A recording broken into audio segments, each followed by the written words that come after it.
Par exemple, pourquoi se limiter en fait à des prépas de 3 mois d'entraînement sur marathon, alors que en fait, pourquoi se priver de faire plus, puisque faire plus signifie que vous partez de plus loin, vous avez le temps, vous avez moins de pression, et vous avez aussi plus le temps d'emmener la création de votre plan d'entraînement autour de votre vie perso, familiale, et non l'inverse. Et ça, c'est déjà une grosse différence pour générer une performance, et pour générer tout simplement un running bien-être et performant.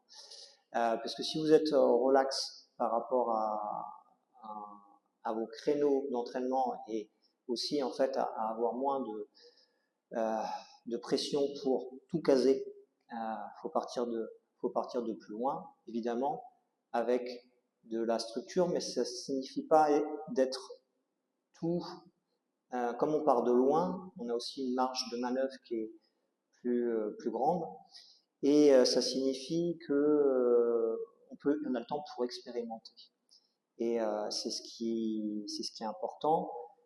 Moi, les 35 semaines de prépa, évidemment, en fait, il faut prendre en compte qu'il y a des années d'autres expériences, en fait, sur d'autres formats, où j'ai expérimenté d'autres techniques, d'autres entraînements. J'ai fait du trail avant.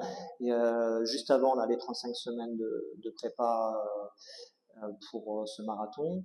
Je venais d'achever en fait une prépa pour les 26 km de l'UTMB à Chiang Mai, où j'ai réussi à aller chercher une 10e place,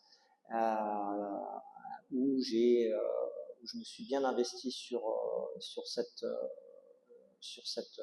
prépa. Et tout est cumulé. C'est-à-dire que aussi dans notre limitation de la conception des prépas, on pense que boum, on a fini une course et que boum, c'est reset et on repart de zéro.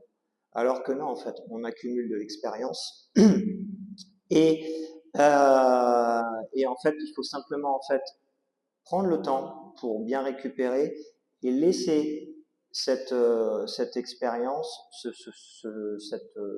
ce nouveau volume de la prépa précédente, être bien accepté par le corps, et reconstruire une nouvelle prépa pour un nouvel objectif.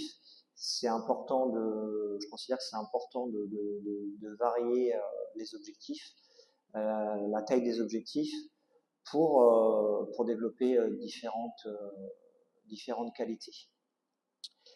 Et pour finir,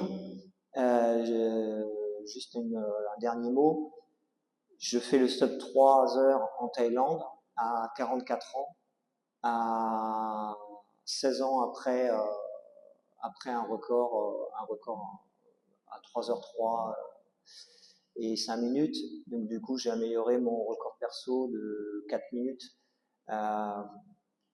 Tout est possible. Il y a pas de...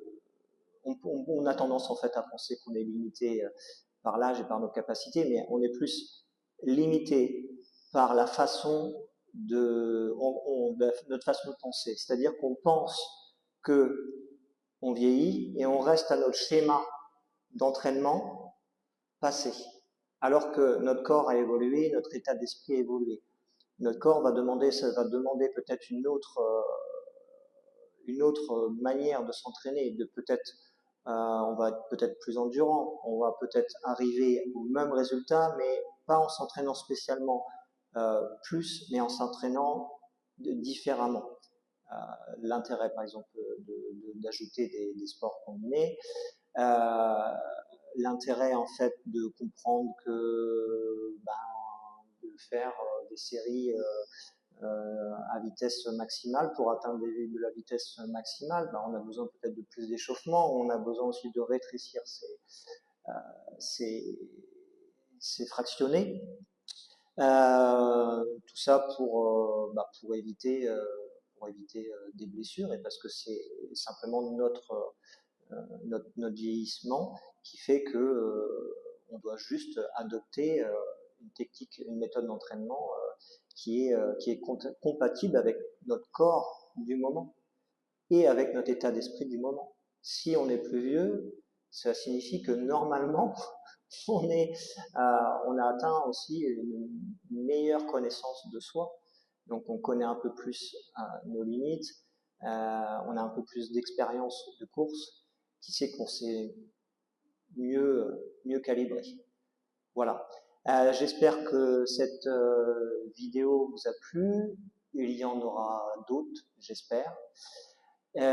N'hésitez pas à vous abonner à la chaîne. Et puis, bye.